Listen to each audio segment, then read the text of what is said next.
Latar belakang dicetuskannya sistem demokrasi terpimpin oleh Presiden Soekarno dari segi keamanan nasional adalah banyaknya gerakan separatis pada masa demokrasi liberal menyebabkan ketidakstabilan negara.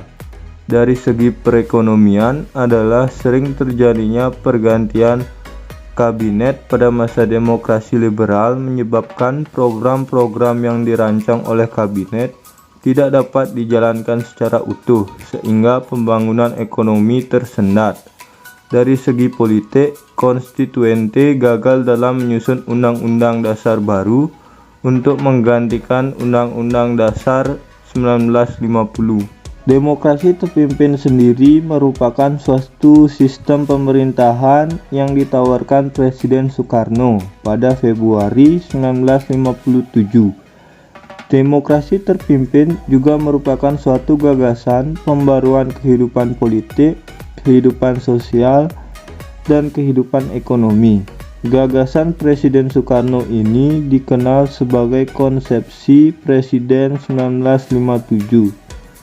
Pokok-pokok pemikiran yang terkandung dalam konsepsi tersebut: pertama, dalam pembaruan struktur politik harus diberlakukan sistem demokrasi terpimpin yang didukung oleh kekuatan-kekuatan yang mencerminkan aspirasi masyarakat secara seimbang.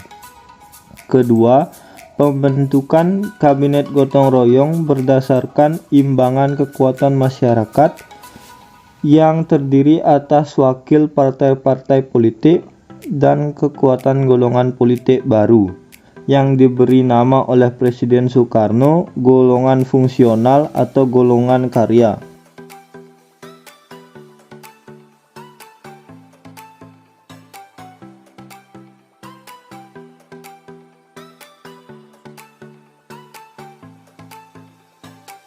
Isi dari Dekret Presiden 5 Juli 1959 yaitu yang pertama, menetapkan pembubaran konstituante, yang kedua, penetapkan Undang-Undang Dasar 1945 berlaku bagi segenap bangsa Indonesia dan seluruh tumpah darah Indonesia, terhitung mulai tanggal penetapan dekret dan tidak berlakunya lagi Undang-Undang Dasar sementara. Yang ketiga, pembentukan MPRS yang terdiri atas anggota DPR ditambah dengan utusan-utusan dan golongan, serta pembentukan Dewan Pertimbangan Agung sementara.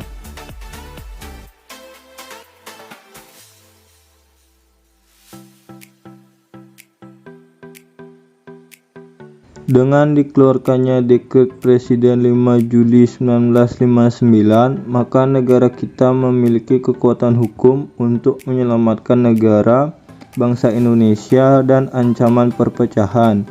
Sebagai tindak lanjut Dekret Presiden 5 Juli 1959, maka dibentuklah beberapa lembaga negara, yakni Majelis Permusyawaratan Rakyat Sementara (MPRS), Dewan Pertimbangan Agung Sementara (DPAS) maupun Dewan Perwakilan Rakyat Gotong Royong (DPRGR).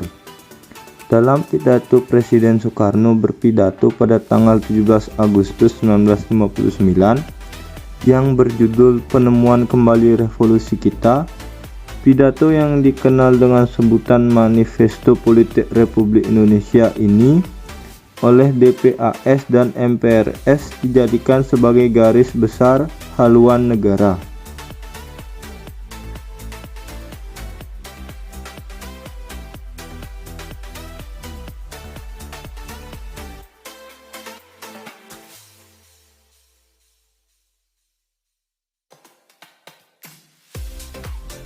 Muhammad Hatta mengkritik keras dan menolak segala kebijakan, gagasan maupun praktek Soekarno dalam melaksanakan demokrasi terpimpin. Hatta menilai bahwa pemerintahan Soekarno dari mulai tahun 1957 hingga 1960 terlihat makin jauh dari yang sebenarnya. Tindakan memberlakukan kembali Undang-Undang Dasar 1945 dengan cara membubarkan konstituante dan menggantinya dengan MPRS, Hatta menganggapnya suatu tindakan coup d'etat atau suatu kudeta konstitusional. Selain itu, juga Presiden Soekarno membentuk DPAS yang diangkat dan ditentukan sendiri oleh Presiden Soekarno. Hatta menilainya sebagai suatu pressure group atau golongan pendesak. Selanjutnya, dengan adanya perubahan DPR di mana semua anggota ditunjuk oleh presiden, maka lenyaplah sisa-sisa demokrasi yang penghabisan. Hatta menilai demokrasi terpimpin Soekarno menjadi diktator yang didukung oleh golongan-golongan tertentu.